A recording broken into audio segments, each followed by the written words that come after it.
రైలు కింద పడి ఆత్మహత్య చేసుకున్నటువంటి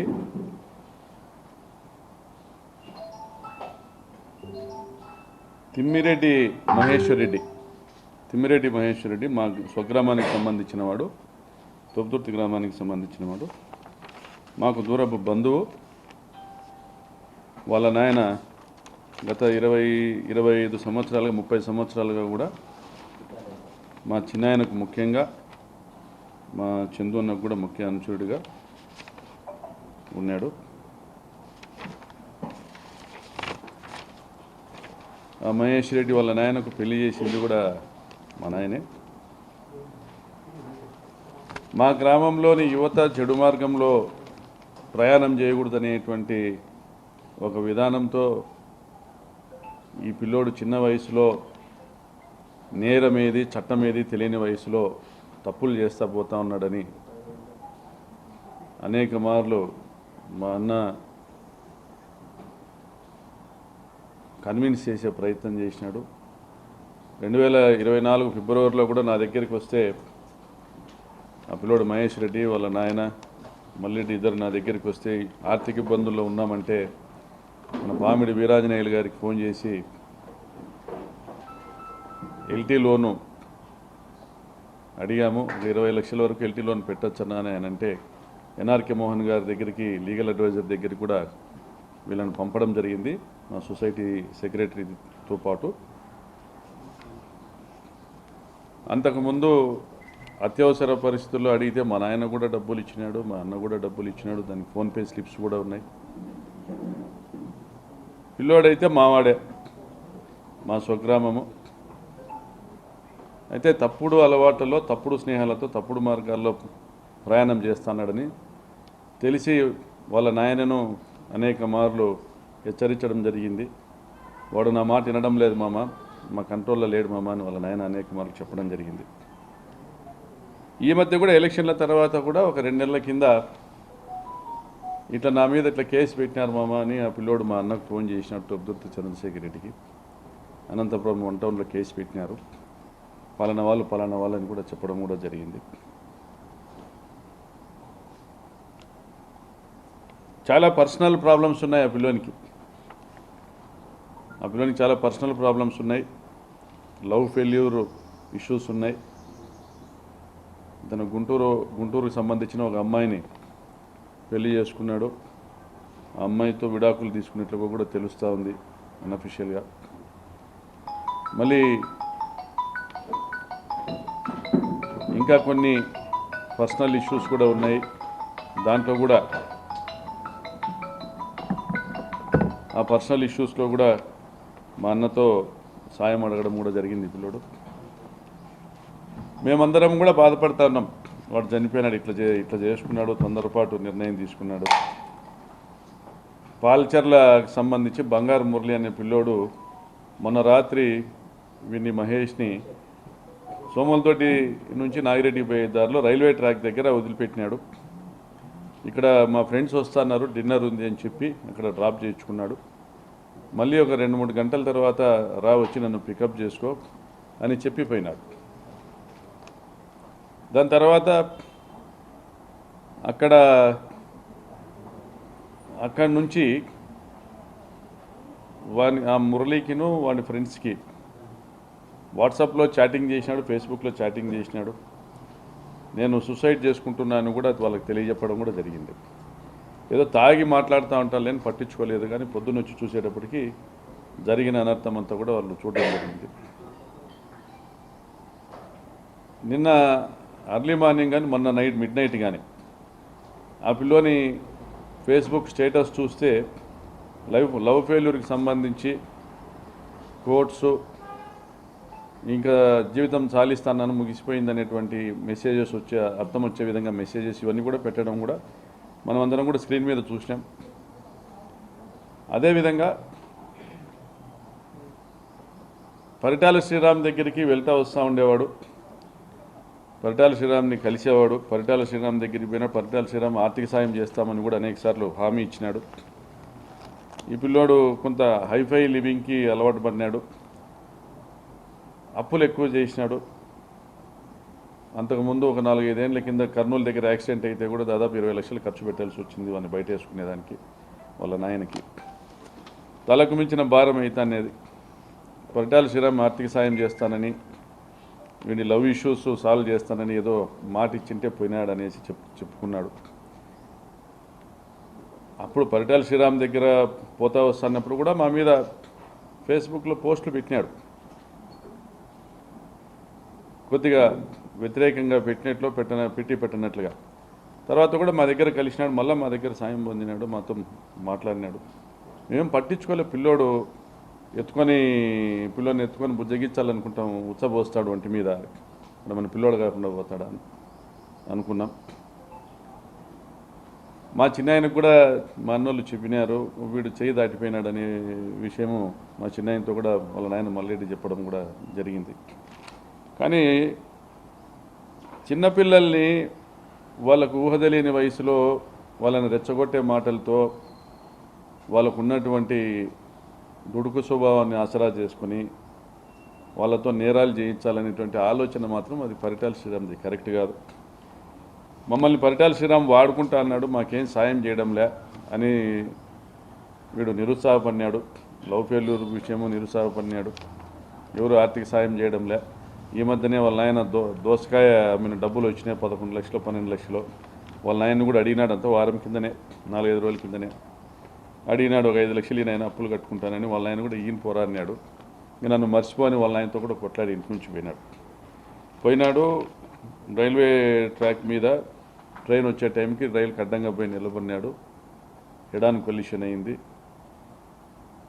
బాడీ ఎగిరి పక్కన పడింది, 2 ట్రాక్ల మీద మధ్యలో పడింది, చనిపోయినాడు. ఇది జరిగింది. దీనికి సంబంధించిన టెక్నికాలిటీస్ మేము రిక్వెస్ట్ చేసేది ఏమంటే, ఈ ప్రెస్ మీట్ ద్వారా జిఆర్పి పోలీస్ని మరియు రాష్ట్ర డీజీపీ గారిని, ఎస్పీ గారిని అందరినీ రిక్వెస్ట్ చేసేది ఏంటంటే, ఈ పిల్లోని మొబైల్ని సీజ్ చేసినారు, ఎగ్జామిన్ చేయండి. Incoming calls, out going calls, ఆ పర్టికులర్ సెల్ టవర్ కిందికి పోయినప్పుడు ఎవరెవరు కాల్స్ చేసినారు, ఇదని ఎవరెవరికి మెసేజ్లు పెట్టినాడు, ఎవరెవరితో చాట్ చేసినాడు, ఏమి ఎఫ్బి ఫేస్బుక్ పోస్టులు ఏం పెట్టినాడు, స్టేటస్ ఏం పెట్టినాడు, ఇవన్నీ కూడా ఎగ్జామినేషన్ చేయమని కోరుతా ఉన్నాం.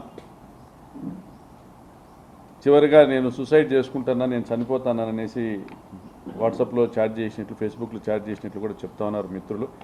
ఎవరైతే డ్రాప్ చేసినాడో ఆ అబ్బాయి కూడా, బంగారు మురళిని కూడా విచారించండి. ఆ అబ్బాయి ఫోన్ కూడా మీరు హ్యాండ్ ఓవర్ చేసుకొని చెక్ చేయండి.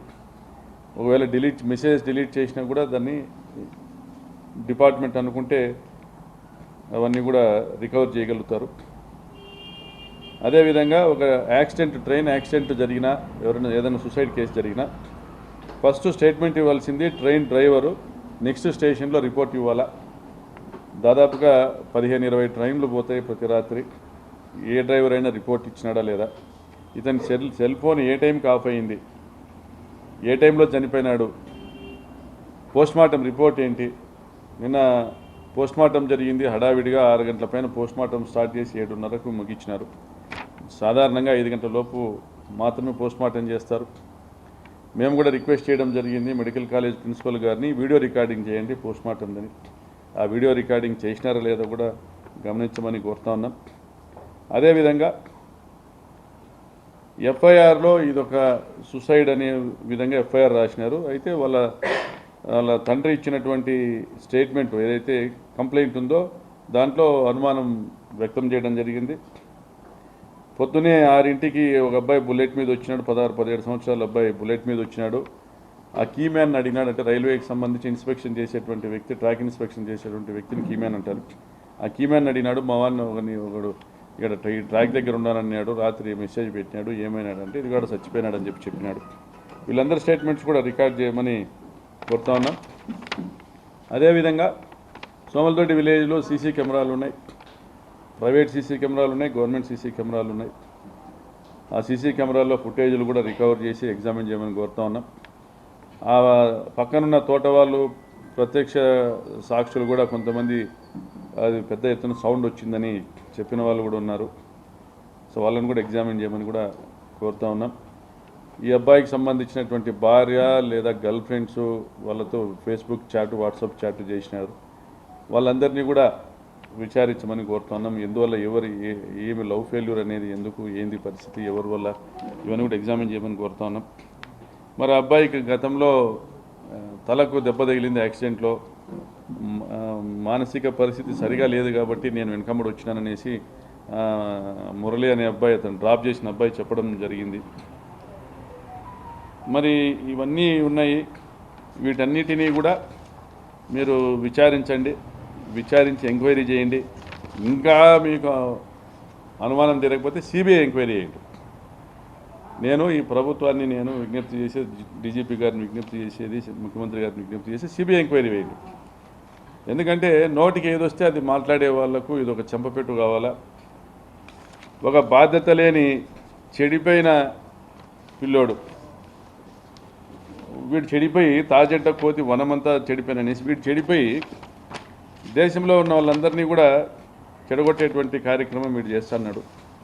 కాబట్టి కంపల్సరీగా దీన్ని హై లెవెల్ ఎంక్వైరీ చేసి నిజ నిర్ధారణ చేసి బాధ్యతారహితమైనటువంటి కామెంట్స్ చేసిన పరిటాల శ్రీరామ్పై చర్య తీసుకోవాల్సిందిగా రాష్ట్ర ప్రభుత్వాన్ని కోరుతా ఉన్నా, కూటమి ప్రభుత్వాన్ని కోరుతా ఉన్నా. మరి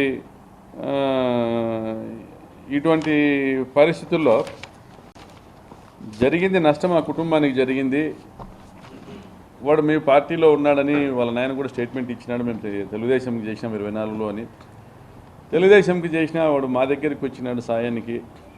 వాడు మా అన్నతో ఫోన్ చేసి మాట్లాడినాడు.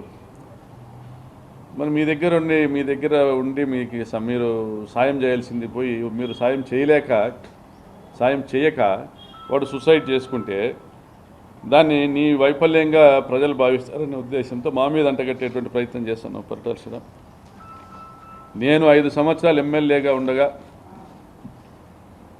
ఎక్కడ మా పార్టీ నుండి, మా సైడ్ నుండి ఎక్కడ ఎటువంటి హత్యలు కూడా జరగకుండా చూసినాం. ఫ్యాక్షన్ని కట్టడి చేసినాం.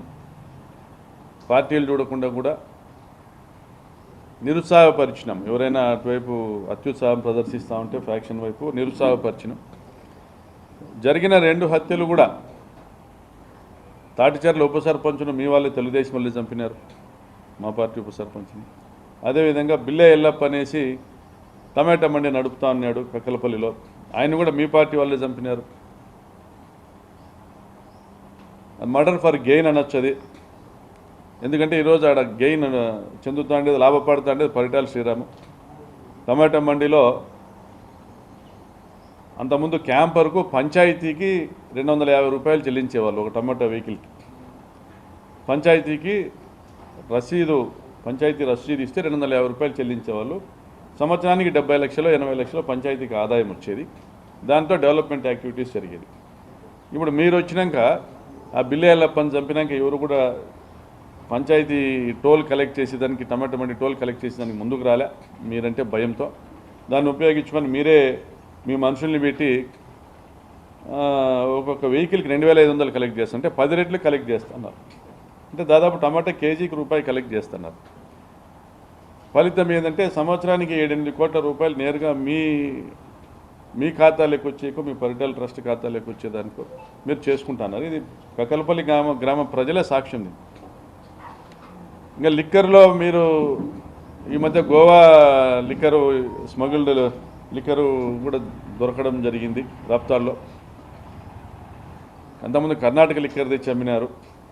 చంద్రబాబు నాయుడు గారు బ్రాందీ షాపులు టెండర్లు పిలిచినాక, వైన్ షాపులు టెండర్లు పిలిచినాక వైన్ షాపులన్నీ మీరే నడుపుకుంటున్నారు. ఎకరాకు 10 లక్షల నుంచి 20 లక్షలు డిమాండ్ చేస్తున్నారు రియల్ ఎస్టేట్ వాళ్ళతో. నియోజకవర్గంలో ఏడ ఇసుకుండా అమ్ముకుంటున్నారు. లారీకి 3000 మీకు కట్టాలా, గరుసుకు లారీకి 3000 మీకు కట్టాలా. సెటిల్మెంట్లు చేస్తున్నారు, దందాలు చేస్తున్నారు. అయ్యా మేము మీ పార్టీ వాళ్ళమన్నా ముందు కట్టు తర్వాత పార్టీ చూసుకుంటామంటున్నారు. మీ పార్టీ వాళ్ళకు వచ్చిన బ్రాందీ షాపులు కూడా మీరే ఆక్రమించుకున్నారు. దౌర్జన్యాలకు రాప్తాడు నియోజకవర్గాన్ని కేర్ ఆఫ్ అడ్రస్గా మార్చినారు. ఈ 8 నెలల్లో మీరు చేసింది ఏమంటే దోపిడీ తప్ప మీరు చేసింది ఏం లేదు. ఇవన్నీ ప్రశ్నిస్తా మేము ప్రెస్ మీట్లు పెట్టడము, మీటింగ్లు పెట్టడము, మాట్లాడేది మొదలు పెట్టేటప్పటికి మీరు మా అన్న మీద కేసు పెట్టినారు, మా రాప్తాడులో మా మండల నాయకుల మీద కేసులు పెట్టినారు. ఇప్పుడు మళ్ళీ ఈ కేసు కూడా, ఈ ఆత్మహత్య కేసును కూడా మా మీద రుద్దేటువంటి